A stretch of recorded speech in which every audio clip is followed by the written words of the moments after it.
Nah, ini.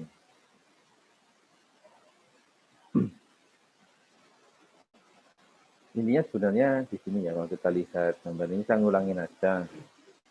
Satu konsep yang coba kita adopsi dalam PVJ, karena pada dasarnya PVJ ini adalah bicara supply terhadap kebutuhan barang-barang gitu ya. Nah, yang mana sebenarnya barang atau jasa, sorry. Nah, barang atau jasa sendiri sebenarnya kalau kita petakan alurnya, itu ya kurang lebih seperti gambar ini gitu. Ada kita yang butuh end user atau end customer, kemudian kita bisa terima dari retailer terima barang itu dari wholesale, kemudian wholesale dari distributor dari manufaktur, dan manufaktur pun menyerahkan barang juga belum tentu produksi murni dia sendiri, bisa jadi itu adalah assembling dari supplier yang lain, atau paling tidak barang-barangnya atau bahan-bahannya itu disuplai oleh supplier tertentu gitu. Nah, kurang lebih seperti ini. Kalau ke kanan itu aliran fisik, ke kiri aliran uang, kemudian aliran informasinya sebenarnya ya tembus kanan kiri, lebih seperti itu. Nah, apa aja yang akan mengalir di sana, teman-teman bisa lihat itu ada material produk maupun returnya, kemudian ada uang, ada invoice, ada pricing, ada kredit sistem, ada sistem perbankan juga, bisa jadi atau sistem keuangan. Itu kemudian juga nyatunya nanti di aliran informasi ya, baik kapasitas, jadwal pengiriman, order, dan sebagainya. Nah, ini yang sebenarnya coba kita adopsi gitu ya. Jadi ketika swasta sudah memetakan ini, kemudian membuat satu sistem yang bisa meningkatkan velocity ya, terutama kecepatan dari suplai barang terhadap kepada yang membutuhkan gitu. Nah, itu yang coba kita adopsi sebenarnya dalam PVJ. Paling gampang misalnya ya, kemudian kita lihat di katalog gitu ya. Ada satu sistem yang menjembatani ini semua gitu. Nah, kemarin saya nggak salah sudah di pertemuan awal, supply chain adalah manajemen terhadap aliran antar dan di antara tahapan supply chain untuk memaksimalkan profitabilitas keseluruhan supply chain. Jadi yang diharapkan manfaatnya atau profitnya kalau di swasta itu optimal terhadap semua pihak, baik ke end user, retailer, wholesaler, dan seterusnya tadi. Nah, ini aja yang mau saya sampaikan sebenarnya. Konsep ini fungsinya apa? SDM secara fisik mengonversi bahan baku menjadi bahan jadi dan menghantarkannya ke pemakai akhir. Kemudian SDM sebagai mediasi pasar, yaitu memastikan apa yang disuplai oleh rantai supply mencerminkan aspirasi pelanggan atau pemakai akhir. Jadi kurang lebih yang diharapkan dari sistem PVJ nasional kita itu nanti pertama, kantor pemerintah itu bisa mendapatkan barang jasa sesuai yang dibutuhkan di satu sisi, gitu ya. Dari sisi lain, para pelaku usaha, terutama pelaku usaha nasional itu bisa memproduksi barang yang memang akan bisa diserap oleh kantor-kantor pemerintah tadi gitu. Jadi dua-duanya ini bisa bergerak optimal. Kurang lebih tujuannya sebenarnya seperti itu. Nah, ini akan menjadi penting adanya sistem informasi, adanya sistem database, adanya vendor management, dan seterusnya, gitu. Adanya marketplace, dan seterusnya. Ini akan mempertemukan. Selama ini terus terang, pemerintah butuh apa, masyarakat nggak tahu. Masyarakat di sini artinya pelaku usaha ya. Sehingga ya pemerintah akhirnya dapat barang secara terbatas dari vendor-vendor terbatas saja gitu kan. Di sana juga mungkin akan ada pelanggaran integritas, pelanggaran etika, satu sisi, dan satu sisi secara ekonomis tidak mendapatkan barang yang memiliki value for money yang tinggi. Gitu. Kalaupun dapat value for money tinggi, itu tidak punya efek lain selain sektor pemerintah itu mendapatkan barang jasa yang dicari. Padahal kemarin saya kasih pengantar ke teman-teman kurang lebih 1.400 sampai 1.500 triliun setiap tahun itu berputar di pengadaan barang jasa.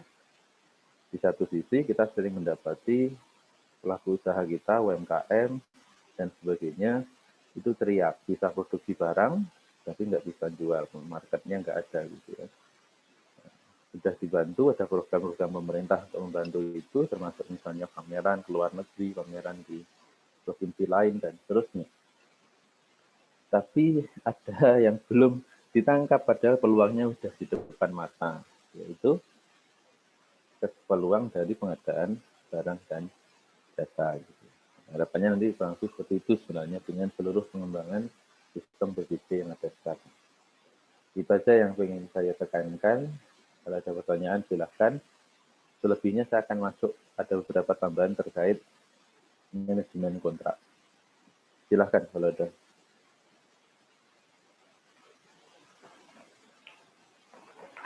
Sebelum itu saya lanjut. Pertama adalah ini sebagian sudah ya, nanti materinya banyak skip.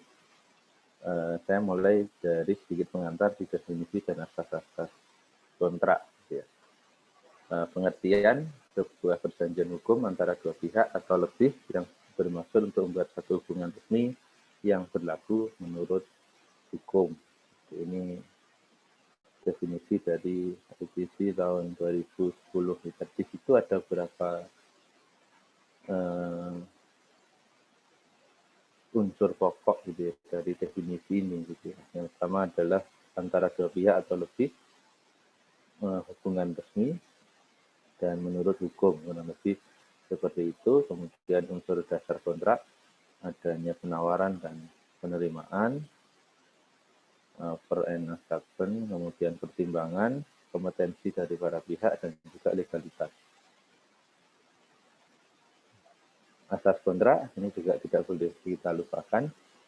Yang pertama adalah kebebasan berkontrak, dalam arti kalau kita sudah berkontrak menandatangani kontrak, kita harus memastikan tidak ada satu pihak yang dipaksa atau terpaksa menandatangani kontrak. Kemudian konsensualisme, kepastian hukum, etikat baik dan kepribadian. Kesetaraan yang dibentuk, kesetaraan di antara para pihak gitu ya. Jadi dalam satu kontrak itu pada dasarnya para pihak itu setara, punya hak dan kewajiban masing-masing yang setara. Sehingga nanti kita juga harus hati-hati saat PJJ menyusun kontrak. Kadang-kadang di depan nggak ada masalah, tapi ketika kita ada perselisihan, hal-hal yang salah dalam kontrak ini kemudian bisa diangkat ke pengadilan untuk menyerang kita gitu ya.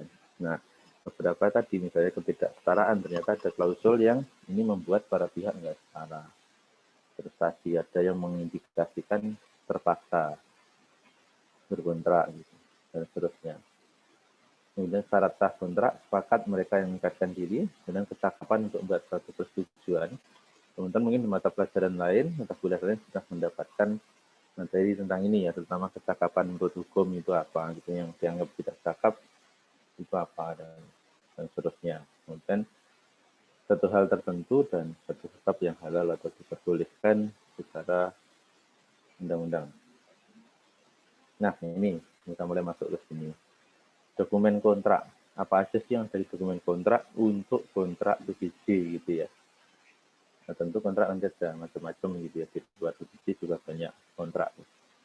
Nah, kontrak PBJ ini setidak-tidaknya ada 4 dokumen yang merupakan satu bagian kesatuan dari sebuah kontrak. Yang pertama adalah SSUK atau syarat-syarat umum kontrak, kemudian SSKK, syarat-syarat khusus kontrak, kemudian spesifikasi teknis atau KAK dan atau gambar kalau dibutuhkan. Kemudian DKH, daftar kuantitas dan harga, ini tentu juga harus ada. Kontrak untuk pengadaan apa, jumlah berapa, nilai berapa. Ini harus jelas juga. Kemudian dokumen lainnya. Dokumen lainnya itu apa? Dokumen lainnya itu yang macam-macam gitu ya. Misalnya ada jaminan, ada surat dukungan dan seterusnya. Gitu. Terus termasuk ya dokumen pemilihan dalam tender itu bisa masuk ke dokumen lainnya, bisa dianggap sebagai satu bagian yang tidak terpisahkan dari dokumen kontrak itu. Dan ini seringkali juga harus kita perlakukan seperti itu agar ketika ada detail yang kita terlewat dalam dokumen depan kontrak kita, kemudian kita mau menuntut penyedia, ini kok gini padahal mintanya enggak, ini ada detailnya lagi gitu ya. Kalau dokumen-dokumen lain, misalnya dokumen tender kita itu enggak kita sertakan sebagai satu kesatuan di kontrak itu, kita nggak bisa rujuk. Gitu. Mereka bisa betul ya kan nggak ada Pak di kontrak. Gitu. Berarti ada di tender itu. Nah, makanya kalau sudah itu menjadi satu bagian, dokumen tender pun harus disetet sebagai satu kesatuan kontrak. Kemudian satu yang tidak boleh dipersiapkan ketika berkontrak PVC adalah antisipasi ketika terjadi sengketa atau perselisihan. Nah, pilihannya kalau sekarang di peraturan Perpres terbaru itu ada 3 ya sebenarnya. Tapi kalau kita bagi menjadi dua pokok, jalur peradilan maupun jalur non peradilan. Non peradilan itu ada 2 kalau di peraturan terbaru. Yang pertama adalah badan arbitrase, dan kedua ada LPP, lembaga penyelesaian perselisihan yang ada di LKPP sendiri. Nah, kurang lebih seperti itu dasar-dasarnya. Kemudian jenis dan bentuk kontrak ini saya lewatin, kemudian sudah kita bahas. Jelas saja ini. Nah, mungkin mulai sini ya. Penyusunan dan penetapan rancangan kontrak ini nanti teman-teman masih punya tugas nanti saya. Kemarin saya lupa. Apa aja yang perlu kita perhatikan dalam penyusunan dan penetapan kontrak? Ini saya tanya balik dulu. Rancangan kontrak disusun kapan?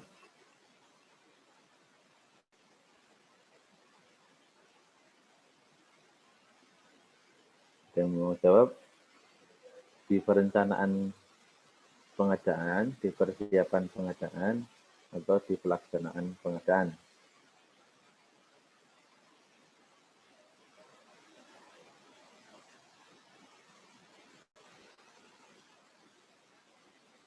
Halo.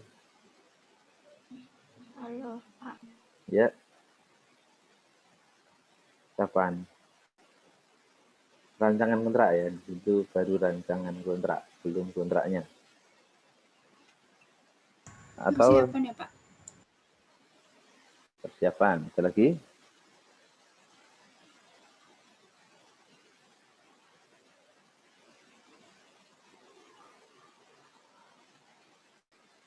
Ya, jadi idealnya memang sudah dimulai dari sana gitu. Tapi kapan wajib rancangan kontrak itu ada? Sesaat sebelum melaksanakan pengadaan. Gitu. Ketika kita mau tender, dalam dokumen tender kita itu sudah harus kita atur rancangan kontraknya. Ya, kita mau meminta tolong ke Pokja, ke kelompok kerja pemilihan untuk melakukan tender, nih saya punya pengadaan nih, tolong ditenderkan. Ini HPS-nya, ini keagannya, ini spesifikasinya. Pasti nggak akan dilaksanakan. Gitu. Mereka diminta setelah di rancangan kontraknya. Gitu. Karena itu bagian yang harus diupload dan diketahui oleh calon peserta, calon penawar dalam tender kita. Gitu. Sehingga tahu, oh kontraknya ada kekhususan ya. Barangkali kekhususan itu punya konsekuensi biaya bagi penyedia, sehingga penyedia seharusnya tidak lupa memperhitungkan itu dalam harga penawaran dia. Nah, apa saja yang perlu kita persiapkan pada saat itu? Pertama harus jelas kontraknya apa. Apakah ada satuan, lamsam, dan seterusnya. Kemudian bentuk kontrak, naskah perjanjiannya seperti apa, uang mukanya boleh minta atau enggak, kemudian jaminan yang harus ada nanti dalam pelaksanaan pengadaannya itu apa, sertifikat garansi harus ada atau enggak kalau untuk barang ya, pengadaan barang, kemudian sertifikat atau dokumen untuk impor perlu ada atau enggak, gitu, perlu diserahkan atau enggak, gitu, boleh atau enggak penyesuaian harga, dan yang wajib jadi SSUK maupun SSKK, syarat-syarat umum kontrak dan syarat-syarat khusus kontrak. Naskah perjanjiannya kurang lebih ya seperti ini. Bagian-bagiannya ada judul, ada nomor, ada tanggal kontrak, ada kali pembuka, dan seterusnya nanti akan dibaca. Ini sudah kemarin saya skip jaminan maupun uang muka, jaminan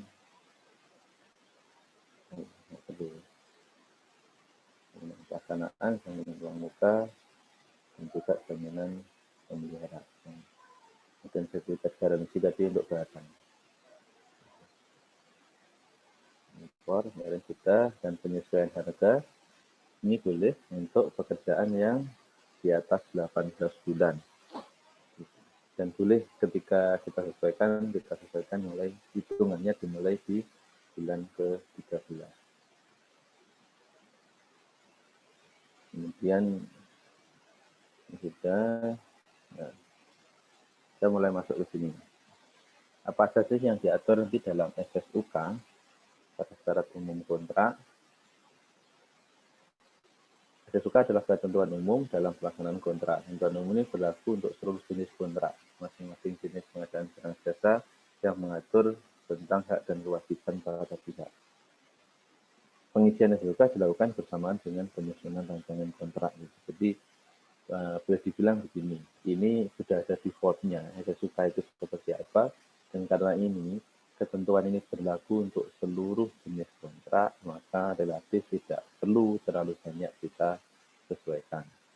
Kita dapat formatnya seperti itu ya, ya sudah, memang itu sudah berlaku umum. Kemudian cara-cara kontrak isinya, pertama ada definisi.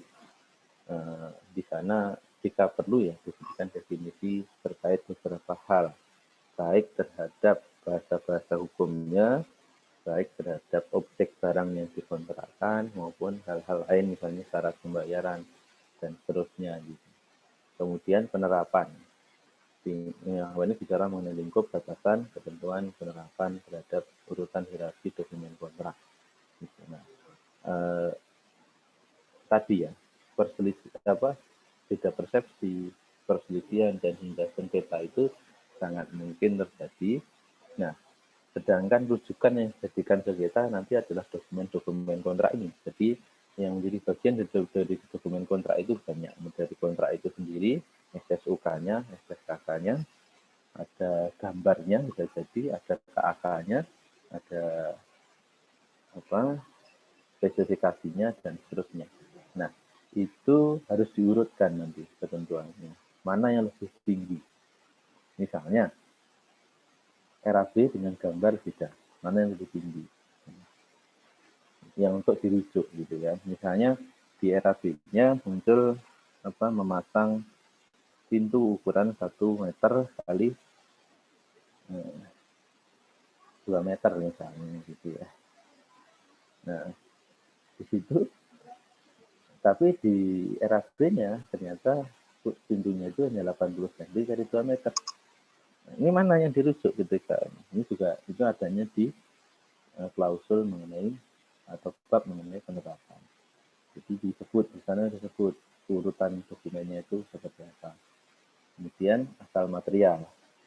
Jika pembeli memiliki preferensi barang domestik, kemudian penggunaan dokumen diperhatikan agar tidak disalahgunakan. Ini boleh disebarkan, diserahkan ke siapa aja, dan seterusnya. Kemudian juga terkait haki, terkait jaminan, kemudian asuransi. Siapa kalau butuh asuransi dalam pekerjaan itu, siapa yang menanggung asuransinya. Kemudian pembayaran, bagaimana cara pembayarannya nanti, harganya berapa, dan harga itu lingkupnya apa saja. Kemudian personil juga ada, belum tentu ada juga.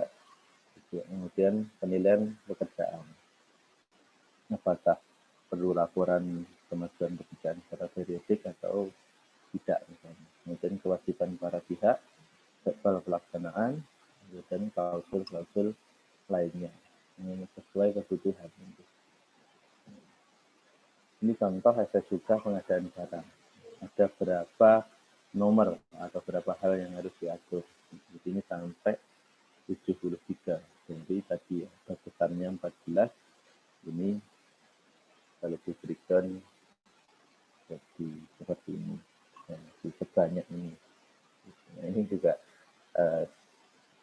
ya beberapa hal harus diketahui, beberapa hal memang sifatnya ini ya, default. Ya sudah ketentuan hukumnya, hukum dagang maupun hukum perdatanya seperti itu. Jadi beberapa boleh kita menjadi perhatian kita, dan bahkan boleh untuk kita ubah atau kita tambah ketentuan-ketentuan dalam kontrak tersebut.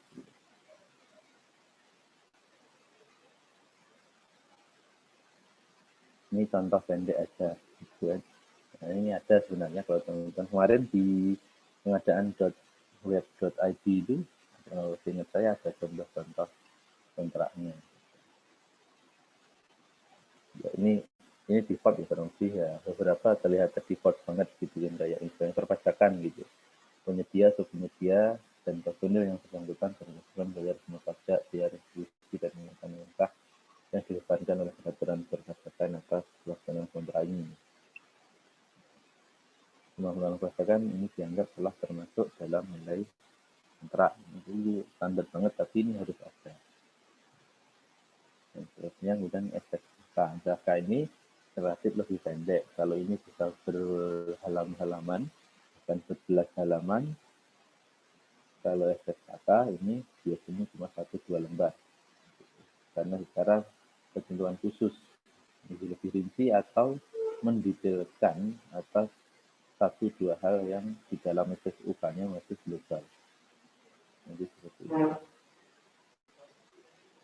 Nah, ini yang bisa masuk ke SSKK secara lebih detail. Ini pun sifatnya nggak semua. Gitu. Nah, contohnya seperti ini sudah boleh bicara data detail ya, ketika bicara intermediat dan korespondensi. Ini hanya bicara umum gitu ya. Korespondensi bisa bentuk surat, email, atau fax milih, dan seterusnya. Kontak kalau bahasa Indonesia dan seterusnya, ya, seperti itu korespondensinya. Nah, kalau di sini diberikan alamat korespondensinya, baik di sisi penyedia maupun di satuan kerja. Kemudian juga ada mengenai wakil sah para pihak gitu. Ini juga perlu ini gitu. Nah, bisa jadi yang ditunjuk sebagai wakil sah bukan direktur utamanya. Jadi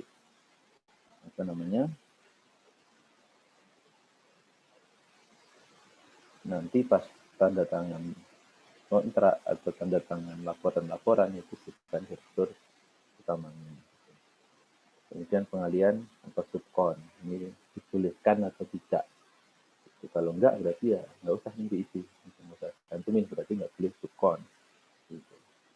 Kemudian ini jelaskan yang lain dibaca untuk konsultasi, pemeriksaan, dan seterusnya. Intinya yang perjelas ya. Karena kalau bicara tempat, tepatnya di mana, bicara waktu, tanggalnya kapan, berapa hari, dan seterusnya yang spesifik gitu ya, bukan lagi rencana gitu.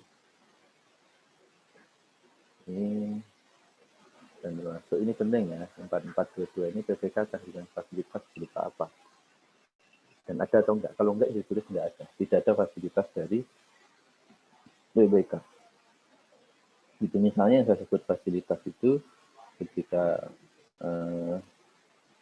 bekerja, ada bekerjanya di malam hari, itu mendapatkan penerangan, boleh menggunakan listrik dari kantor tempat pengadaan itu enggak. Nah, itu juga harus diperjelas. Dan seterusnya.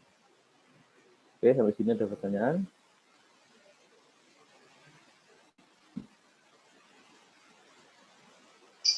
Belum, Pak. Oke, belum. Kemudian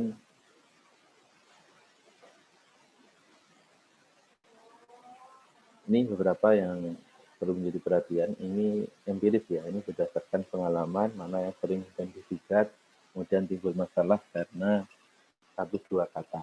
Gitu. Jadi hanya 1-2 kata. Ini saya sampaikan ya sedikit memberikan bekal ke teman-teman. Selebihnya nanti sebenarnya praktek gitu ya.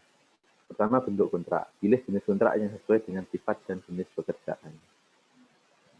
Kemudian perhatikan kata apabila ada, jika dipersyaratkan, jika diminta, dan seterusnya. Ini juga harus diperhatikan. Seberapa mungkin, kalau kemungkinan adanya besar, kemungkinan dipersyaratkan besar, lebih baik ya tidak usah dikasih kata jika, kata apabila gitu ya. Langsung saja gitu kan. Memang penyedia diminta untuk melakukan itu gitu ya. Jadi dengan mengambang dengan apa bila ada. Tapi kalau memang sifatnya ini masih apa ya, jaga-jaga ya, kita kayaknya enggak, kemungkinannya sebenarnya kecil tapi masih mungkin gitu. Ya nggak apa-apa gitu. Ini harus diperhatikan. Kemudian di poin IKP, kemarin teman-teman sudah tahu ya, sudah pernah lihat poin IKP, instruksi kepada peserta, perlu diperhatikan jika ada ketentuan yang berkaitan dengan jenis kontrak, menggunakan jenis kontrak kesatuan atau samsam atau gabungan dan seterusnya. Itu dalam arti apa namanya? Kalau lamsam nanti kapan akan dibayar dengan syarat-syarat apa gitu, itu harus diperjelas. Kalau satuan kapan boleh dibayar, ada pembatasan atau enggak gitu. Saya contohkannya begini. Contoh kalian nih, ini SPMD, itu kan saya sewa laptop. Harganya emang satuan. Dalam arti kalau barangnya nggak datang, nggak ready, nggak kita bayar. Gitu ya. Tapi kalau kondisinya seperti itu, kita tidak kasih syarat yang lebih khusus, ketemu penyedia yang nakal, bisa berbahaya gitu ya. Atau penyedia yang nggak punya etikat baik ya, gitu ya. Kita nyewa 100 laptop untuk tes 100 orang per sesi. Nah, kalau penyedia yang nggak punya etikat baik, ketika dia mengalami kendala atau kesulitan, dia nggak mau, dia udah, dia hanya cari selamat dirinya sendiri misalnya. Gitu. Kalau mentang-mentang harga satuan, nanti kan berarti kalau datang 100 dibayar 100 ya. Ya. Kalau datang 20 sudah dibayar 20 ya. Akhirnya datang 60 doang gitu. Minta dibayar 60. Padahal itu jalan nggak ujian atau tes? Kan nggak jalan. Peserta tesnya 100, cuma ada itu, ataupun bayar apa, ataupun kalau jalan bisa di atau balon harus dibagi lagi dan seterusnya. Makanya kemarin ini sedikit sharing ke teman-teman, kita nggak akan bayar gitu. Jadi boleh harga satuan kita bayar, tapi syaratnya ya minimal harus 100%. Masalah cadangannya belum lengkap, itu nggak apa-apa. Kalaupun nanti misalnya sudah lengkap dengan cadangan, tapi ada 5 yang trouble, kita 5% trouble, ya kita bayar dikurangi 5%. Gitu. Toh cadangannya 10% masih bisa dipakai yang lain. Gitu. Tapi kalau yang nggak fungsi itu udah lebih dari jumlah cadangan, ya ini nggak bisa dipakai untuk penyelenggaraan tes. Gitu. Jadi percuma kita bayar harga satuan untuk sebagian dan apa agenda kita nggak terlaksana. Gitu. Jadi contohnya seperti itu yang harus diperjelas. Gitu. Kemudian di LDP, lembaga data pengadaan maupun pengisian nanti perlu diperhatikan adanya peninjauan lapangan atau tidak. Kemudian ketentuan tentang subkon apakah diperbolehkan atau tidak perlu diperjelas, termasuk sanksi jika penyedia mensubkonkan padahal tidak boleh. Gitu ya. ini juga harus diperjelas di LDP. Pertama tadi, peninjauan lapangan itu boleh ada atau tidak. Boleh atau tidak, kemudian ada atau tidak, kemudian bisa sewaktu-waktu atau tidak. Itu juga harus kita perjelas sejelas-jelasnya. Misalnya, mau pengecatan gedung. Gitu. Pengecatan gedung ini kadang-kadang karena sudah tertempel banyak kali cat, ada yang susah ngelupasnya, kan sebelum dicat dikelupas. Itu kita kasih jadwal peninjauan lapangan tanggal sekian sampai sekian. Silahkan sebelum nawar, Anda tinjau sendiri untuk menentukan berapa penawaran Anda. Itu harus kita set secara jelas.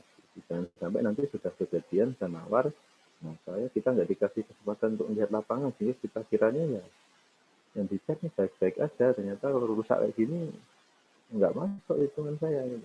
Kita rugi nanti dan seterusnya. Terus ya, yang harus kita antisipasi hal-hal seperti itu.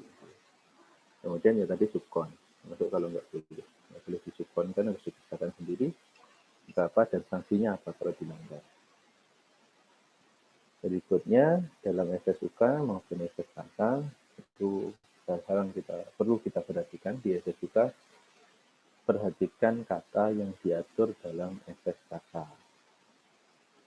Contohnya penyedia ada klausul penyedia dikenakan sanksi yang diatur dalam SSKK. Apa sih yang perlu diperhatikan? Pastikan ada dan pastikan nyambung, gitu ya, dan konsisten. Gitu. Nah, ini sering nih, saya juga kadang-kadang mengalami seperti itu. Gitu. Kita masih ada kalimat seperti ini di SSKK-nya nggak ada ketentuan mengenai sanksi. Ya, ketika terjadi one prestasi bingung. Gitu kan. Lihat SSUK gimana ketentuan sanksinya? Oh diatur dalam SSKK. Dari SSKK nggak ada SSKK, berarti nggak jadi dikenakan sanksi. Padahal one prestasi. Gitu. Kemudian juga ini sama, nomor 2 ini sama, yang tercantum dalam LDP. Gitu. Jadi pastikan ada, pastikan nyambung, dan pastikan konsisten. Gitu. Kemudian detail tata cara pemutusan kontrak juga harus diperjelas melalui SCM 1, SCM 2, SCM 3 misalnya. Setelah SCM masing-masing juga dengan SP misalnya. SCM itu showcase meeting. Ya. Showcase meeting. Bahasa Indonesia-nya apa ya? Kita biasanya SCM gitu aja sih. Bahasa Inggris, bahasa Indonesia rada susah. Ya. Showcase apa? Rapat untuk gelar perkara, intinya seperti itulah. Kita nih, ibaratnya gini, nah, kamu punya dia nggak becus nih, kita undang, coba kita gelar perkara, kamu udah progres berapa? Nanti dia kita buka bareng-bareng, ini udah, ini belum, ini udah sempurna, ini masih belang-belang, dan seterusnya. Gitu. Sehingga progresnya ini, dan seterusnya. Dia mungkin akan membela, gitu, namanya juga gelar perkara, kan gitu. Nah, ini udah, ini sebenarnya, dan seterusnya. Kalau terbukti di SCM showcase meetingnya itu terbukti dia nggak becus beneran, kita kasih SP, surat peringatan 1. Jadi, dan juga fakta komitmen terhadap SCM. Setelah ini mau ngapain biar kinerjanya membaik. Nanti kalau kinerja nggak membaik, progresnya membaik, kita SCM lagi, SP2 lagi, dan sampai SP3. Itu harus dibuat jelas. Tahapan-tahapan sebelum memutus kontrak. Gitu. Walaupun nggak ada tahapan juga harus ditulis jelas gitu kan. Kemudian tegaskan kapan dan bagaimana pengenaan denda keterlambatan beserta besarannya. Kemarin di kelas ini ya saya pernah tunjukkan kontrak. Nah itu tadi sewa laptop untuk CAT kalian. Pernah nggak? Gimana Pak? Saya pernah nayangin kontrak itu nggak? Kontrak klausul denda di kontrak sewa laptop CAT. Kayaknya yang denda belum, Pak. Belum ya, nanti kalau belum coba saya tunjukin. Kemudian juga perhatikan jenis kontrak, misalnya daftar DKH-nya untuk kontrak harga satuan, gabungan maupun langsam, dalam arti beda-beda gitu ya. Meskipun sama-sama ada DKH-nya, kalau langsam ya yang dipakai hanya nilai akhirnya. Gitu ya. Kalau satuan berarti ya item per item. Kalau gabungan mana yang langsung, mana yang ada satuan juga harus jelas. Kemudian perhatikan klausul penyesuaian harga untuk pekerjaan kurang dari 18 bulan tidak boleh ada penyesuaian harga. Oke. Kemudian SSHK apa yang harus diperhatikan? Pertama adalah harus isi dengan lengkap tadi ya, karena di sana sudah bicara spesifik dan detail, sehingga jangan sampai ada yang kosong kalau memang itu dibutuhkan. Gitu ya. Ada SSHK yang mengatur mengenai denda harus ditulis jelas. Gitu. Kemudian perhatikan referensi SSUK yang perlu didetailkan. Jadi misalnya denda tadi yang di refer dari SSUK,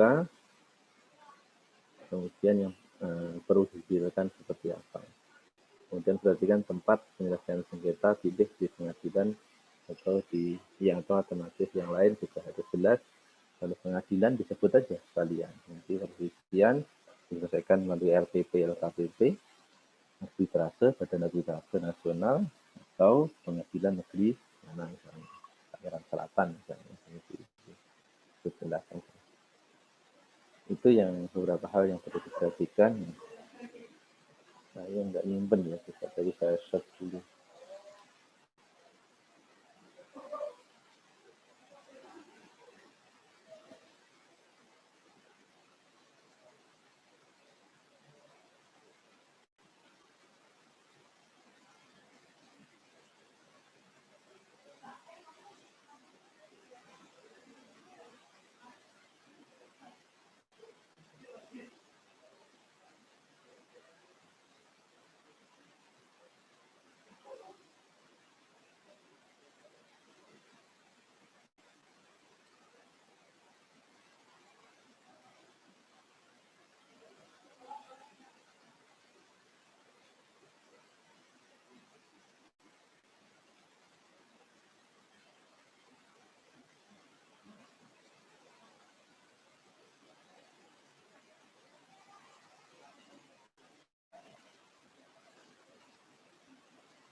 Nah,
halo, masih pada menyimak? Ya Pak, Masih, menyimak Pak. Pak. Oke. Masih, Oke, Pak. ini salah editan tapi nggak apa-apa. Salah judul atau salah editan.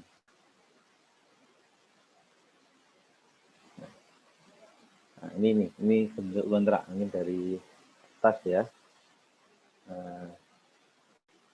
Kita lihat kurang lebih seperti ini, nanti nggak apa ini saya share juga ke teman-teman. Ini contoh yang 2019 untuk sewa peralatan ujian tertulis gitu ya, SKMB. Ini antara PKN STAN dengan PT Sigma Cipta Caraka, anak perusahaannya PT Telkom Persero, jadi ini anak perusahaan BUMN yang menang tender. Ini para pihak, saya rasa nggak perlu saya ini, sebut saja. Kemudian ini juga ini sebenarnya standar kurang lebih seperti itu, mengingat bahwa ini istilahnya mendudukkan para pihaknya ya. Bahwasanya BPK telah meminta penyedia untuk menyediakan jasa lainnya. Ini penyedia telah dinyatakan memiliki keahlian, memiliki peralatan, memiliki personil dan seterusnya, kemudian memiliki kewenangan untuk menandatangani kontrak dan mengikat para pihak yang diwakili, kemudian ini ya. Nah, seterusnya, kemudian ini nilai kontrak pertama yang disebut, total kontrak termasuk pajak. Nah, ini penting sebenarnya, kata-kata termasuk pajak gitu ya. Itu adalah 13,6 sudah termasuk PPN. Kepastian kontrak akan diperhitungkan sesuai dengan kenyataan pelayanan yang diberikan. Dalam arti di sini ini kita mengindikasikan ini kontraknya harga satuan. Ini kontrak tapi nanti belum tentu dibayar segini. Kalau ada yang nggak perform ya dikurangi dan seterusnya. Kemudian peristilahan dan ungkapan dan sebagainya mengandung arti makna yang sama seperti tergantung dalam lampiran surat perjanjian ini tadi ini yang harus dicantumkan ini urutannya pun harus ini kalau kita menghendaki lain urutannya ya kita cantumkan di sini dan apa aja yang menjadi bagian tidak terpisahkan dari kontrak ini gitu. Jadi dokumen berikut merupakan satu kesatuan dan bagian yang tidak terpisahkan dari kontrak ini. Apa aja? Addendum, ada pokok perjanjian ya ini, gitu kan. Surat penawaran, daftar kuantitas harga, analisa harga satuan penawaran. Gitu. Nah, ini juga kita ikat. Gitu. Jadi di sini sampai sini titik. Nggak apa-apa kalau memang kita pinginnya seperti itu. Surat penawaran. Tok, gitu kan. Tapi kalau kita butuh ini sebagai satu daftar kuantitas dan harganya, kita masukkan bahkan sampai analisa harga satuan. Tujuannya apa ya? Nanti kalau ada addendum, kita bisa rujuk. Kemudian SSKK, SSUK, sudah pasti. Kemudian spesifikasi khusus jika ada, spesifikasi umum, gambar-gambar apabila ada, dan dokumen lainnya. Untuk bagian yang tidak terpisahkan. Nah ini klausul yang pamungkas gitu ya, sedikit nggak setara tampaknya, tapi karena ini keuangan negara menghendaki demikian, ya masih bisa dianggap sama. Kalau jadi perbedaan penafsiran dokumen di atas yang digunakan adalah yang paling menguntungkan PPK, bukan menguntungkan PPK secara pribadi, tapi menguntungkan PPK selaku wakil negara gitu ya. Jadi memang prinsip bernegara itu kan negara harus selalu untung gitu. Kemudian ini masih terkait hubungan antar klausul gitu. Dan terusnya hak dan kewajiban saya rasa nanti bisa dibaca. Kemudian ya ini juga kita syaratkan kalau di Kemenku dan mungkin di kantor pemerintah yang lain ya, yaitu apabila di kemudian hari aparat pemeriksa internal BPK atau pemeriksa lainnya menemukan ada kesalahan administrasi atau kesalahan teknis atau hal-hal lain yang merupakan kewajiban penyedia, maka penyedia bersedia untuk bertanggung jawab menyelesaikan tanpa syarat apapun. Gampangnya begini, kita sudah selesai pekerjaan, sudah kita hitung bareng-bareng oke, kita BAST oke, dibayar sesuai hasil BAST gitu ya. Tapi tidak menutup kemungkinan nanti pas auditor datang, diukur ulang, dicek ulang, ada yang ternyata miss. Ternyata ini belum sempurna, nggak boleh dibayar. Artinya apa? Yang sebelumnya sudah dibayar jadi lebih bayar. Kalau dibayar tentu konsekuensi penyedia dia harus mengembalikan. Nah, klausul ini ditujukan jangan sampai nanti terus dia kan saya udah laksanakan, kemarin kita udah BAST, kok saya sekarang suruh balikin gitu kan. Atau ya saya mau balikin tapi ada syaratnya, makanya ada klausul ini. Kemudian ini tanggal berlakunya kontrak dan seterusnya. Kontrak pokoknya hanya ini, 2 halaman, 3 halaman, 4 halaman seperti ini. Ini namanya kontrak seperti ini, tapi nanti ada bagian dokumen-dokumen lain yang tidak terpisahkan dan menjadi satu kesatuan dari kontrak. Nah, apa aja yang pasti dan itu sudah sepaket dengan kontrak adalah SSUK dan SSKK. Nah, di sini pertama definisi. Ini apa sih yang penting bagi kita anggap sebagai penting untuk kita cantumkan agar nanti tidak persepsi, kita harus cantumkan dan seterusnya. Apa aja boleh, misalnya ada yang sudah default, ada yang perlu kita tambahkan mungkin gitu ya. Dan seterusnya bahasa kontrak bahasa Indonesia, hukumnya dilakukan adalah hukum di Indonesia. Dan seterusnya larangan KKN dan seterusnya, ini belum hal-hal yang ini masih umum maksud saya, belum hal-hal yang khusus.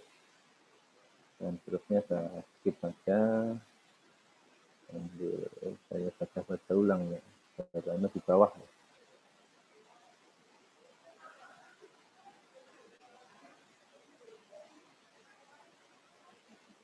Nah ini mulai waktu pengerjaan, pengendalian waktu. Kecuali kontrak diputus lebih awal, penyedia berkewajiban untuk memulai pekerjaan pada tanggal mulainya kerja, serta dan melakukan pekerjaan sesuai dengan program mutu, serta menyelesaikan pekerjaan selambat-lambatnya pada tanggal penyelesaiannya, ditetapkan dalam SPMK, surat perintah memulai kegiatan. Kemudian jika pekerjaan tidak selesai pada tanggal penyelesaian bukan akibat kahar atau peristiwa kompensasi atau karena kesalahan atau kelalaian penyedia, maka penyedia dikenakan denda. Jika keterlambatan tersebut semata-mata disebabkan oleh peristiwa kompensasi, maka BPK dikenakan kewajiban untuk membayar ganti rugi. Nah, ini kesetaraannya gitu kan. Kalau yang telat itu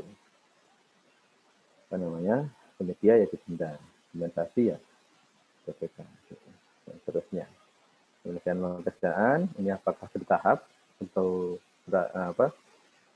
serah terimanya apakah bertahap atau sekaligus juga harus di state. Kalau di sini berarti BAST-nya sekaligus. Setelah pekerjaan selesai 100%. Bila baru dilakukan serah terima. Dan seterusnya ini silahkan dibaca, perubahan kontrak, ketentuannya seperti apa, kemudian perubahan pekerjaan, ketentuannya seperti apa. Ini ketentuan undang-undang, ini harus dicantumkan juga. Pekerjaan tambah harus mempertimbangkan tersedia anggaran dan paling tinggi 10% dari nilai kontrak awal. Seperti itu. Kemudian perubahan jadwal pekerjaan, seperti apa ketentuannya, boleh enggaknya, batasan-batasannya. Kemudian keadaan kahar. Terusnya ketentuannya seperti apa. Ini misalnya, apabila diberikan kahar, maka penyedia memberitahukan kepada BPK paling lambat 6 jam sejak jadinya keadaan kahar sudah menyertakan pernyataan kahar dari pejabat yang berwenang. Kemudian dan seterusnya ya. Pemutusan penghentian kontrak ini sudah mau nggak mau ya kita harus menyebut pasal di Undang-Undang KUH Perdata pasal 1266 dan 1267. Kita juga nggak hafal isinya apa, tapi kurang lebih ini pasal yang mengatur mengenai pemutusan kontrak secara sepihak, yaitu sepihak oleh BPK tepatnya gitu kan. Makanya di sini hal-hal yang bisa menjadi penyebab adalah lalai segera janji, penyediaannya valid, gagal memperbaiki dasar mutu, tidak memperlakukan. Ini intinya adalah posisi negatif atau kesalahan dari penyedia. Kemudian konsekuensi dari pemutusan kontrak harus kita jelas. Itu kalau kita pengen kurangi, tapi secara umum seperti ini harus jelas dicantumkan gitu ya, walaupun ini sudah diatur dalam perpres gitu. Yaitu kalau putus kontrak, jaminan pelaksanaan dicairkan, penyedia membayar denda keterlambatan jika ada, kemudian penyedia masih dimasukkan dalam daftar hitam dan PPK membayar denda sesuai prestasi pekerjaan yang sudah dikerjakan. Dan nanti kalaupun diputus kontrak, benar jaminannya dicairkan, benar didenda, benar dimasukkan ke daftar hitam. Tapi kalau dia sudah bekerja, ada progresnya itu juga harus tetap kita bayar. Oke, terus ini pemutusan sepihak oleh penyedia, sudah boleh, dia sudah punya hak gitu. Terus ini masih hal-hal yang biasa. Biasanya saya ingin langsung ke tadi, ke ketentuan denda.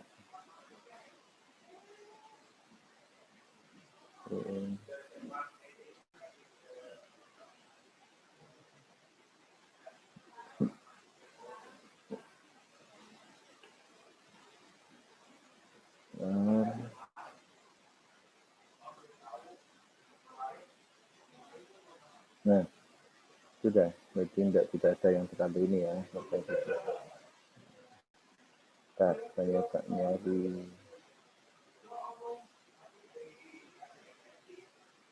denda.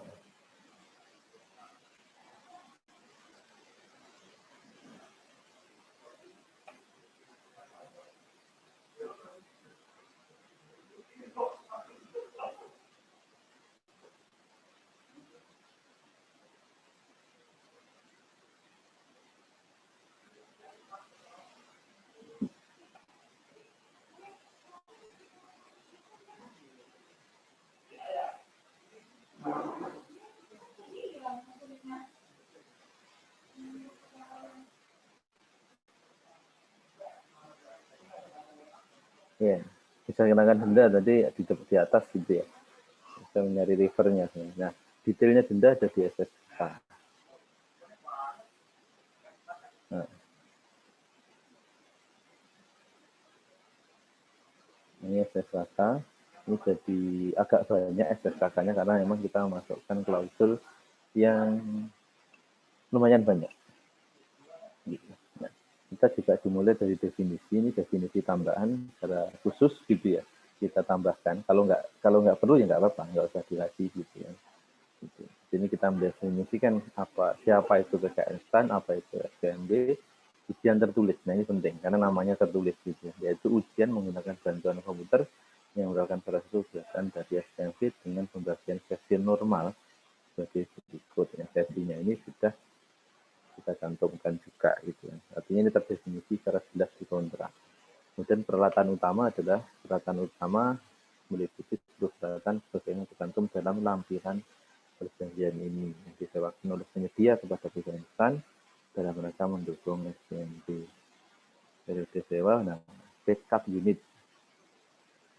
Peralatan utama sementara yang digunakan penyedia apabila peralatan utama mengalami gangguan. Dan ini di mana peralatan tersebut dalam kondisi terpasang.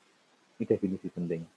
Walaupun ini backup unit, bukan diombrokin ditumpuk di atas meja atau di pojok ruangan, tapi yang disebut sebagai backup unit yang bisa kita akui dia memenuhi pekerjaan untuk menyediakan backup unit adalah ketika itu terpasang dan siap kapanpun digunakan. Kenapa seperti itu? Agar hak peserta terjaga. Ketika satu laptop ditrouble, dia bisa langsung diminta oleh pengawas geser ke sebelah yang kosong. Dan begitu geser, bukan nunggu, atau bahkan nggak ada itu suruh nunggu duduk dulu di situ baru diambilin laptopnya dipasangin, enggak, dia sudah langsung pegang mouse, bisa mengerjakan sebagaimana teman-temannya yang lain gitu kan. Kemarin kalau ada yang merasakan trouble pasti seperti itu. Ini harus didefinisikan secara jelas. Ini contoh aja ya, contoh.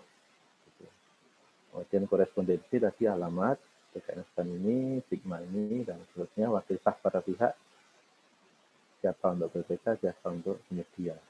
Kemudian cek kontrak mulai kapan, pekerjaan mulai kapan, dan seterusnya. Nah, jaminan.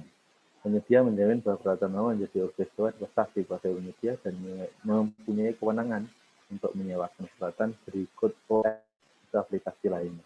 Jangan sampai nanti kalau misalnya kita dituntut misalnya ternyata dia memakai OS bajakan, kemudian ada pihak yang ini PKN STAN menggunakan OS bacaan untuk STMB misalnya seperti itu bukan kita yang dipersalahkan, tapi ya penyedianya karena kita memang menyewa itu dari dia. Contohnya seperti itu. Atau bahkan ya kalau tadi cuma diceritakan seperti itu tidak bermasalah ya. Bagaimana kalau kemudian dituntut oleh Microsoft misalnya. Ini ada institusi negara, institusi pemerintah kok menyelenggarakan ujian pakai OS bajakan misalnya seperti itu. Yang juga harus kita perjelas. Kemudian penyerahan dan seterusnya, penanganan gangguan juga kita cantumkan dan seterusnya. Seterusnya denda. Denda ini pewanjang ketentuannya ini. Sehingga ini jelas kapan dan seperti apa denda dikenakan itu harus jelas agar nanti kalau kejadian, karena salah satu yang paling banyak bikin sengketa atau perselisihan itu ya tentu masalah denda. Kita harus benar-benar ini ya gitu. Dan gini, denda ini bukan cuma kita harus perjelas nanti dikenakan berapa gitu, tapi juga harus kita pandang sebagai instrumen bagaimana kontrak kita menjadi lebih kuat gitu. Ibaratnya ini menjadi remote controlnya untuk mengendalikan penyedia gitu. Jadi dari salah satunya bisa jadi dari denda gitu. Makanya harus diatur ini kalau memang poin utamanya di denda gitu. Contoh apabila terdapat kesalahan, kelalaian, keterlambatan atau kealpaan yang disebabkan oleh penyedia yang menyebabkan sesi ujian terakhir,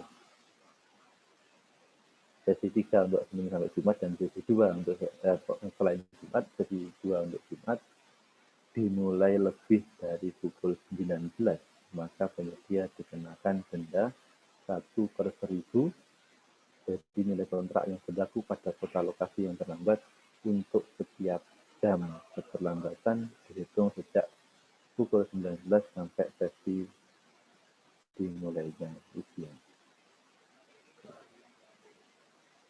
1 per mil per jam. Itu ya.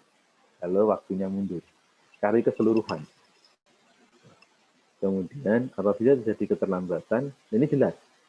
Cara mengenakan dendanya dan berapa dendanya kan jelas ya. Gitu. Pokoknya jam 7 malam, sesi terakhir belum mulai. Nah, denda ini berlaku. Gitu. Kemudian apabila terjadi keterlambatan atau gangguan teknis yang disebabkan kesalahan penyedia yang menyebabkan hari pelaksanaan ujian di kota tersebut mundur dari jadwal yang telah ditetapkan, maka penyedia dikenakan denda konsekuensi sebesar 100% kali bagian kontrak pada total yang berlaku di kota lokasi ujian tersebut. Jadi hilang. Untuk hari itu hilang, gitu. Nggak dibayar sama sekali. Ibaratnya. Gitu. Dan seterusnya. Ini banyak saya masuk ke ini. Denda atas peralatan di bawah spesifikasi teknis. Spesifikasi teknis itu banyak, mulai dari besaran layar sampai ke OS, sampai ke antivirus dan seterusnya. Jika ada salah satu yang tidak sesuai spek di bawah spek, maka sudah kita anggap seluruhnya di bawah spek dan kita kenakan denda dan seterusnya. Ini banyak, disfungsi juga demikian. Kali kejadian disfungsi kita kenakan denda dan seterusnya. Dan ini yang kita tambahkan khusus di 2019, 2018 tidak ada. Kita belajar dari pengalaman. Atur ini. Khusus H-1 pelaksanaan ujian pekerjaan dinyatakan terlambat apabila pada pukul 16 atau terhitung 7 jam sejak petugas IT panitia SD memulai tes commissioning, maka dinyatakan belum siap, maka didenda. Intinya seperti itu. Jam 4 sore, H-1 itu belum siap, didenda. Walaupun belum dipakai. Dan itu posisi siap enggak, itu paling enggak sudah dinyalakan 7 jam. Dan seterusnya gitu. Dan seterusnya ini detailnya aja dan seterusnya. Ya mungkin itu sedikit ini ya tadi kalau memang dianggap penting. Denda itu mengenai kapan dan bagaimana berapa denda itu akan dikenakan harus disetir secara jelas di SSK. Dan seterusnya ini kontraknya harga satuan, tahun tunggal dan seterusnya. Uang muka boleh gitu ya. Terus pembayaran prestasi pekerjaan ini dilakukan dengan cara sekaligus setelah dikurangi uang muka. Berarti ya udah baru selesai baru dibayar. Ya sebesar berapa? Sebesar nilai BAST dikurangi uang muka yang sudah diberikan. Dan seterusnya ini syarat apa yang harus dilakukan. Misalnya sengketa ini di layanan misalnya sengketa kontrak RKPP. Enggak sampai ke pengadilan. Ini seperti itu.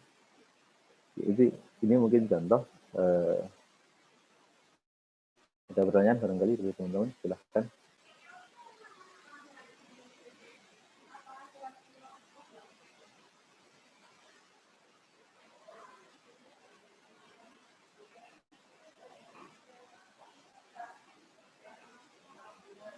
Oke, ada?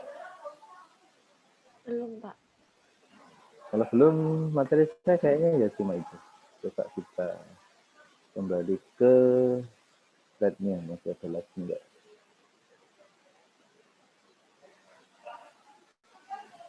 Ini yang tadi terakhir ya. Ini tadi yang kita bahas yang seterusnya. Jadi tegaskan kapan dan bagaimana pengenaan denda keterlambatan. Itu kalau dirasa terlalu ribet di SSUK, taruh di SSKK. Kurang lebih seperti itu. Ya, lanjut. Ini sudah kemarin saya sampaikan pembayaran. Denda pun sudah, tadi saya kasih contoh. Denda itu defaultnya seperti ini ya. 1 per mil ya, per hari dari harga bagian kontrak yang belum selesai, sisanya yang belum selesai doang, atau 1 per mil dari harga kontrak keseluruhan. Nggak peduli sebagian besar sudah selesai, kalau telat tetap didenda 1 per mil dari nilai kontrak. Atau mungkin pilihannya 1 per milnya hanya dari yang belum diselesaikan, bisa juga. Gitu. Seperti itu. Tapi ini defaultnya. Sekali lagi, kita bisa memodifikasi sesuai kebutuhan kita. Untuk beberapa klausul yang sekiranya itu adalah senjata andalan PPK. Gitu kan. PPK kan harus punya kuncian, punya clue punya ibaratnya jurus mautnya lah untuk mengendalikan kontrak. Gitu. Salah satunya kalau menurut saya adalah denda dan kalau perlu kayak tadi ya sistem stelsel gitu ya, bertahap, berlapis-lapis seperti yang saya bisa tunjukkan itu. Boleh juga seperti itu. Oke, perubahan sudah kemarin, kemudian kesempatan kahar bisa dihentikan kontraknya, kemudian dilanjut dengan adinduk, dilanjut lewat tahun anggaran, kemudian juga dinyatakan dalam kontrak lanjut. Oke, itu saja untuk hari ini. Ada pertanyaan silahkan. Kemarin saya lupa, saya janji untuk ngirim yang BA evaluasi, cuma habis itu lupa. Iya ya, lupa saya. Siapa yang nanya kemarin ya? Kita. Pak, diminta dari Pak Heru. Oh iya, ini contoh ya evaluasi untuk PL kalau nggak salah. Coba saya buka. Nah ya, ini untuk PL. Nah, kurang lebih seperti ini ya evaluasi. Nanti nggak apa-apa nih saya kirim ke teman-teman. Sebagai contoh gitu ya. Intinya di sini ya, pertama jelaskan dulu siapa yang dievaluasi. Contoh ini ya. Siapa yang saya evaluasi itu adalah penyedia yang memasukkan penawaran, yaitu CV Doa Indonesia, Daya Operasi Indonesia, Abadi Indonesia. Nah, berikut ya standingnya yang jelas itu alamatnya di mana dan penawarannya berapa. Kemudian evaluasinya sebagai berikut. Pertama evaluasi dimulai dari evaluasi administrasi. Kalau lulus ke evaluasi teknis, kalau teknis lulus baru ke evaluasi harga. Kemudian kalau sudah menyelesaikan harga dilanjutkan ke evaluasi kualifikasi. Jadi kualifikasi ini yang terakhir gitu. Dan bahkan kalau kita pakai vendor management system, ya harusnya kualifikasi sudah dalam tanda kutip sudah pasti kan gitu. Ya, sudah memenuhi syarat. Pasti dengan cara memiliki surat penawaran sesuai dengan ketentuan atau enggak. Kalau kita ini bisa dilakukan dengan cara memiliki dokumen penawaran untuk disesuaikan dengan spek. Gitu. Nah kalau dalam PL biasanya sih penyedia tidak menyampaikan, kadang bukan ini biasanya, tapi seringkali tidak menyampaikan spek secara detail lah. Tapi intinya bilang saya sanggup dengan spek yang diberikan oleh KPK. Sudah ya. Gitu. Tapi kan berarti sudah sama, sudah sanggup kan gitu. Kemudian evaluasi harga untuk mendapatkan harga yang wajar dan dapat dipertanggungjawabkan. Evaluasi dilakukan terhadap data kualifikasi yang telah diisi melalui form ujian elektronik. Data kualifikasi tersimpan dalam database penyedia ini tadi, vendor management system. Hasilnya sebenarnya juga seperti ini. Investasi memenuhi syarat, teknis memenuhi syarat, harga tidak melebihi APS, perkalian, percobaan benar, harganya wajar dan dapat dipertanggungjawabkan, kualifikasi memenuhi syarat. Seterusnya berdasarkan evaluasi penawaran dapat diproses lebih lanjut ke klarifikasi metode teknis dan metode harga. Lebih seperti itu aja. Ini BA evaluasi. Oke, ada pertanyaan dari sini. Kemudian BA evaluasi ini BA. Nah, ini penetapan penyedia dari ini BA hasil sebelumnya. Setelah tadi adalah BA. Oh ini udah ya, benar sudah pernah kasih contoh ya. BA evaluasi dan negosiasi harga. Misalnya seperti ini. Poinnya 2. Verifikasi teknisnya, intinya memenuhi atau enggak teknisnya. Terus kedua, sanggup atau enggak, bukan memenuhi atau enggak, sanggup atau enggak. Kan kalau ini ibaratnya dia sudah mengajukan, kita tanya ulang, sanggup enggak, atau bahkan kita rubah yang ini lebih tinggi, mau enggak, sanggup enggak, gitu. Intinya kan seperti itu. Ini dilakukannya manual kalau di sistem yang ada sekarang, gitu. Baru hasilnya nanti kita input, gitu. Jadi seperti itu. Kemudian hasil negosiasinya berapa menjadi berapa, gitu. Kalau nggak bergerak gimana Pak? Nggak bisa dinego. Ya terserah, nggak bisa dinego, tapi kalau kita menganggap itu sudah wajar, ya nggak ada masalah. Kita bisa lanjutkan. Gitu. Tapi kalau misalnya nggak mau dinego, terus menurut kita ketinggian, ya udah, kita anggap nego nggak kita lanjutkan. Seperti itu. Terus setelah ini tadi, Mas baru masuk ke DAHPL. Kita acara hasil pengadaan langsung, isinya sih melaporkan semuanya bahwasanya sudah berjalan dengan sukses, dengan lancar, PL-nya dapat penyedia ini, harganya sekian. Kurang lebih seperti itu. Jadi seperti ini formatnya, nanti saya bagikan juga. Kemudian setelah itu ke penetapan.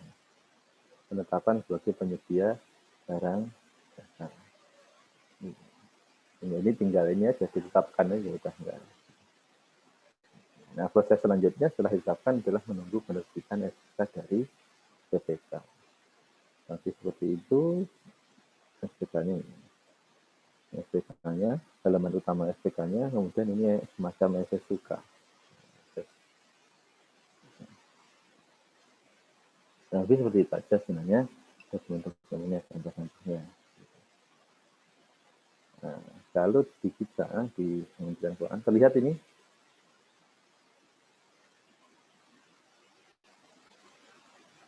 ya, boleh dilihat ini. Enggak, Pak. Masih PPT. PPT, Pak. Dari tadi masih PPT, Pak. Aduh, sorry. Berarti saya tadi nggak terlihat ya.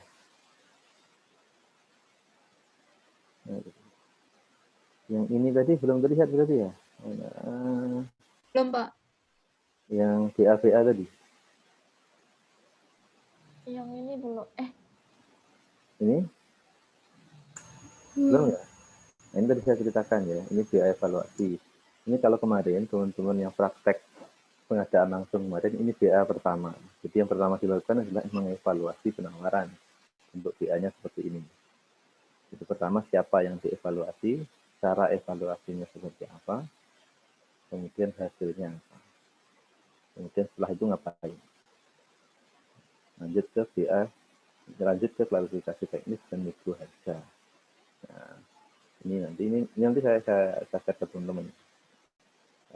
Nah, berikutnya setelah itu adalah klarifikasi teknis dan negosiasi harga.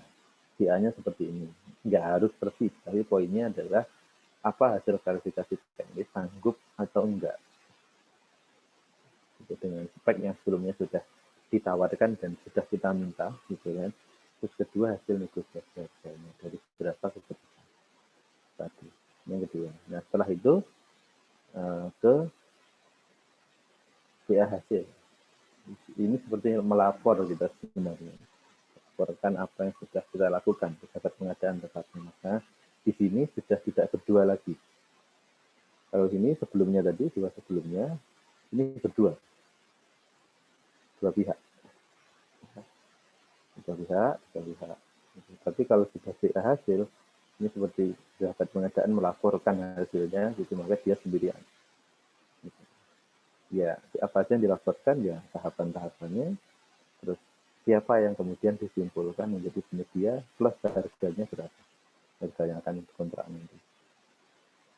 Terus seperti itu, dan terakhir penetapan sebagai penyedia. Setelah diumumkan ibaratnya tadi, kita tetapkan. Seperti ini juga sendirian. Gitu. Bukan kedua. Gitu. Yang itu habis itu ke SPK dan kontrak. Gitu. Tapi seperti itu, terus coba saya tunjukkan kalau di Kementerian Keuangan. Pakai simpel.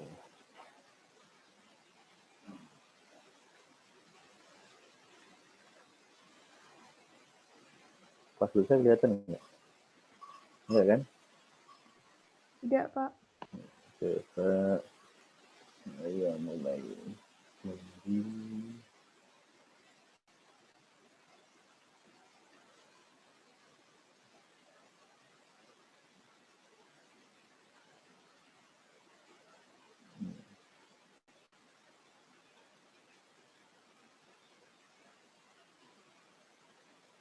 Jadi seperti ini isinya, nah evaluasinya di sini. Dia penawarannya ada di sini, dokumennya, bahan evaluasinya, proses evaluasinya ini, surat penawarannya ada atau enggak, oke atau enggak, ya, oke kita nyatakan oke. Dengan hasilnya seperti itu tadi, ini karena sudah kita nyatakan oke ya. Kemudian teknis, oke atau enggak. Terusnya, kemudian harga, melebihi HPS atau enggak, evaluasi belum itu, kita batasannya cuma melebihi HPS atau enggak, ada salah hitung atau enggak, dan wajar atau enggak sebenarnya itu. Kemudian kualifikasi. Kualifikasi seperti ini, apa aja ini, view dan PWP, surat domisili, PDP, kewajiban pajak, asal pendirian, valid atau ada dan valid atau enggak. Saja. Kurang lebih seperti itu. Nah, tadi yang kita cek kualifikasinya tadi itu adanya di sini. Kita bisa lihat di sini. Nah, inilah dokumen-dokumennya. Izin usaha. Kalau kita, ini contoh ya, contoh. Nanti kalau manual ya nggak seperti ini, tapi langsung lihat barangnya. Ini siup misalnya. Kita cek. Oke, sorry. Nggak bisa download, karena mungkin terlalu kecil. Ini ada di situ tadi ya. Nah, ini dokumennya itu, NPWP, dokumennya kalau mau kita lihat untuk evaluasi, kita cek benar atau enggak, Nah, tapi begini, karena kita sudah pakai vendor management system, kalau di Kementerian Keuangan, di LKPP juga sudah ada pengadaan langsung, maka sudah ada status dokumennya. Ada atau enggak, kemudian statusnya apakah verified, apakah pending, waiting, verified, atau expired. Nah, tentu kalau posisinya sedang nggak verified, ya ini. Jadi kalau seperti ini udah mudah sebenarnya. Ini kalau saya pribadi terus terang sedang ngecek lagi satu-satu. Nah, cuma lihat sini, verified enggak. Nah, baru kalau di sini ada pending, ada expired, ya kita nggak luluskan. Seperti itu. Nah, terusnya. Nah,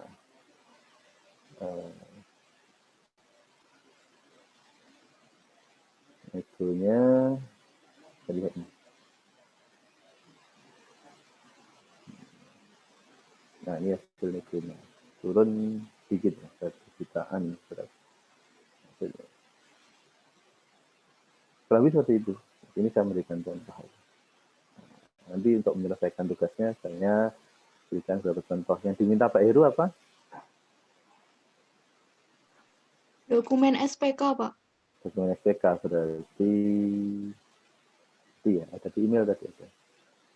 Contohnya ya, untuk pekerjaan lain. Ini gitu.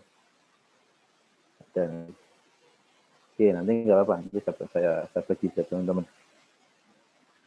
Oke, ini untuk hari ini itu, dan ini terakhir ya. Setelah ini teman-teman saya kasih tugas. Tugasnya tryout bentuknya diskusi. Jadi di Google Classroom itu sudah ada 2 set soal, masing-masing 90 versus 180. Itu. Nah, nanti tolong dikerjakan bareng-bareng di grup. Oke? Caranya untuk sampai 4:30, sekali lagi caranya untuk sampai 4:30, tolong diskusinya direkam. Diskusikan jawabannya sambil direkam. Tapi nanti dikumpulkan barengan kalau semua sudah selesai. Itu kan cukup banyak. Nah, di dalam situ teman-teman nggak harus gini ya, maksudnya kalau memang merasa ini masih asing, masih bingung banget, ya udah, namanya diskusi ya. Sementara kita belum tahu jawabannya. Tapi jangan semua terus bilang ini belum tahu jawabannya gitu. Ya apa gitu. Gitu. Udah dibuka GCR-nya? Ya, Pak. Sudah, Udah, Pak. Pak. Nah, sudah. Atau ini aja lah, biar nggak terlalu ini, dibagi ini aja, silahkan nanti ditentukan. Satu-satu aja, nanti di tiga kelompok. Kan ada 2 file ya, masing-masing ke 3 kelompok. Itu aja ya, biar nggak terlalu ini. Baik, Pak. Baik, Oke. Pak. Nah, itu jadi apa namanya, sekali lagi silahkan habis ini langsung diskusinya direkam seperti dulu gitu ya. Nah, paling enggak nih yang wajib direkam adalah sampai 4:30. Perkara sampai 4:30 dapat berapa nomor itu enggak jadi perkara, terus dapatnya gitu. Nah, kalau mau direkam terus enggak masalah, gitu. Tapi setidaknya sampai 4:30 dan nanti rekamannya dikumpulkan bareng hasil jawabannya yang sudah selesai. Bisa dipahami? Izin bertanya, Pak. Ya, silakan. Videonya rekaman itu dikumpulkan di Google Classroom. Iya, nanti saya bikinkan. Kalau hari ini sudah ada yang selesai, nanti langsung saya bikinkan ininya, rumahnya di Google Classroom gitu. Tapi kalau ini ya nunggu udah selesai nanti. Gitu ya. Nah, ada lagi? Untuk pengumpulannya itu perwakilan kelompok saja, Pak? Perwakilan aja, perwakilan. Di Google Classroom juga atau di PC seperti kemarin? Di Google Classroom nanti kalau ini karena ada video Classroom ya. saja. Baik, Pak. Terus selama sampai, sebenarnya nggak terbatas, tapi terutama sampai 4:30 ini, kalau sambil diskusi ada yang bingung, silahkan WA saya atau WA di grup. Kalau mau bertanya ya. Yang benar-benar bingung, di-skip dulu nggak apa-apa. Gitu. Tapi harus ada diskusinya. Yang kita belum tahu ini bingung. Gitu. Saya juga beberapa jawab soal itu bingung. Nanti kita diskusi. Udah habis ya? Nggak apa-apa. Nanti kan saya bikin video review seperti itu yang kemarin.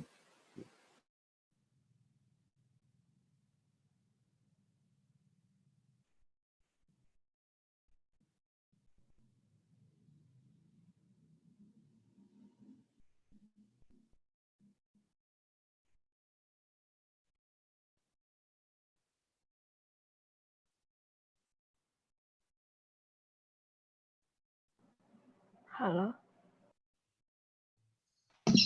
Macet. Ya.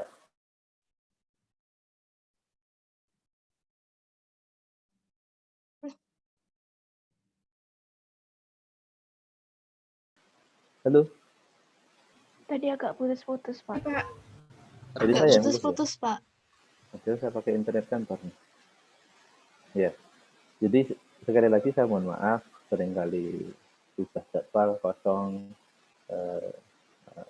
apa namanya nggak penuh untuk materi dan seterusnya gitu ya. Tapi sedikit yang mungkin ingin, ini model saya ya, karena saya ini praktisi, dalam hal ini disuruh ngajar karena kapasitas sebagai praktisi pelaku PBJ gitu, sehingga ya materi saya mungkin lebih mix, lebih banyak lihat kondisi nyatanya, prakteknya itu seperti apa. Tapi semoga itu ada menjadi manfaat dan pengetahuan lebih bagi teman-teman, bisa lihat dokumennya langsung, lihat apa tadi,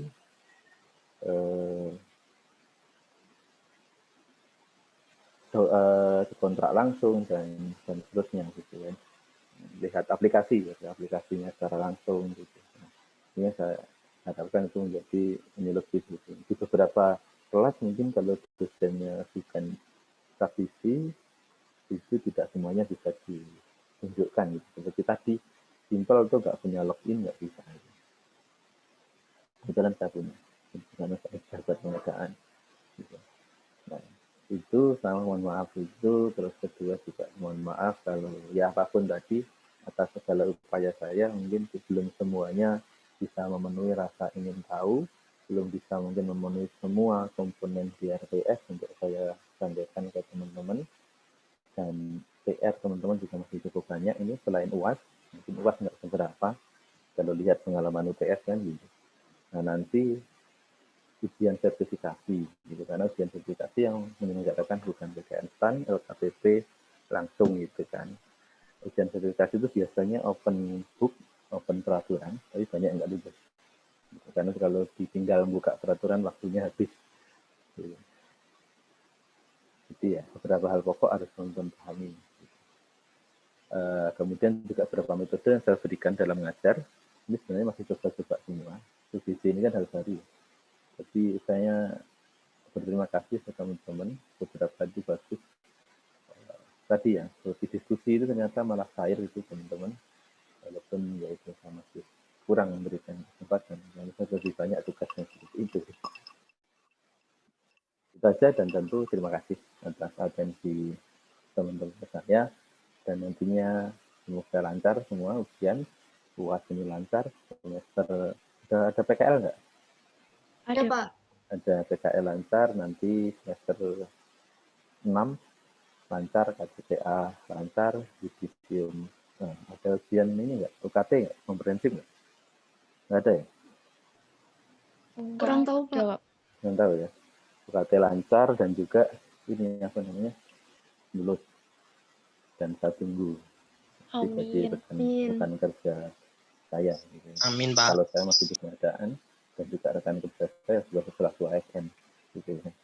Itu aja dari saya. Makasih. Saya akhiri. Assalamualaikum warahmatullahi wabarakatuh. Izin Pak Pujo. Ya, Terima kasih Pak sebelumnya sudah mengajar kelas kami selama 1 semester ini. Kami mohon maaf juga kalau selama ini kami ada salah Pak. Untuk pertemuan terakhir ini kami boleh minta foto bersama dengan Bapak sebagai saya dokumentasi disuruh PBJ. background saya ini atau mau diganti? Boleh itu saja nggak Pak? Ini aja. Iya. Oke. Aturannya Itu, gimana? foto bersama Pak, nanti dipandu salah satu teman di screenshot gitu Pak. Kalian nulis nama saya benar kok, nggak pakai D. Hanya nulis nama saya pakai D. Ayo, siapa yang screenshot? Tunggu teman-teman dulu.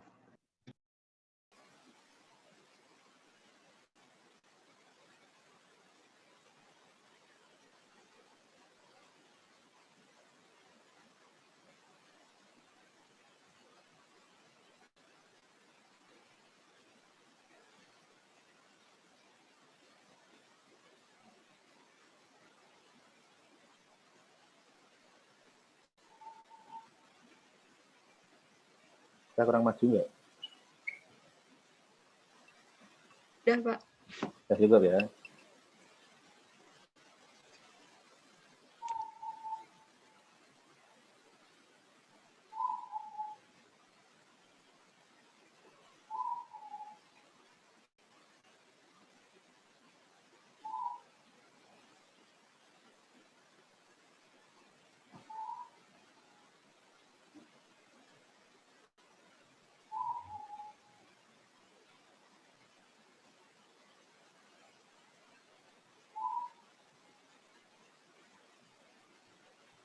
Udah belum?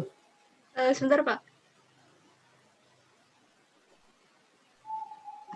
Saya Pak yang screenshotnya Pak.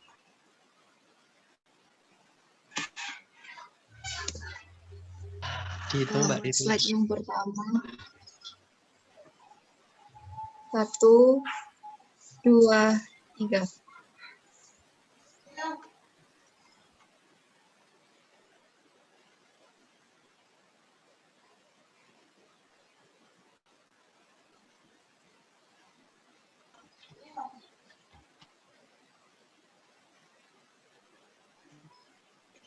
Teman ada yang bisa nggak nih laptop? Aku SS-in ya.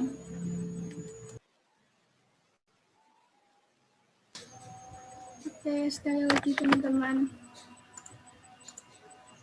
1, 2.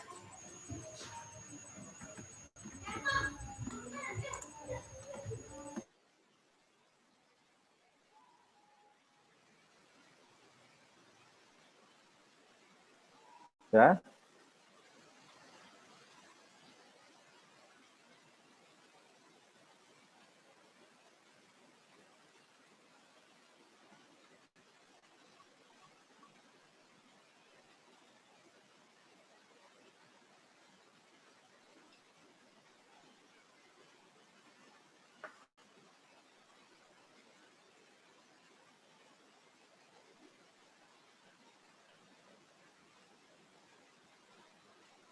Saya ganti background.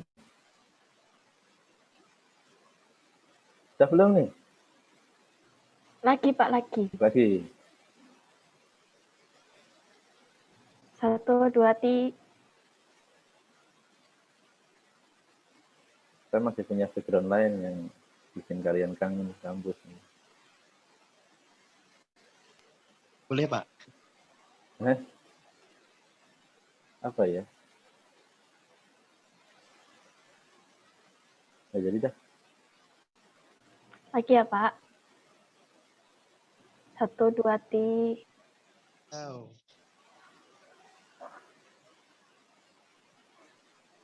Mantap.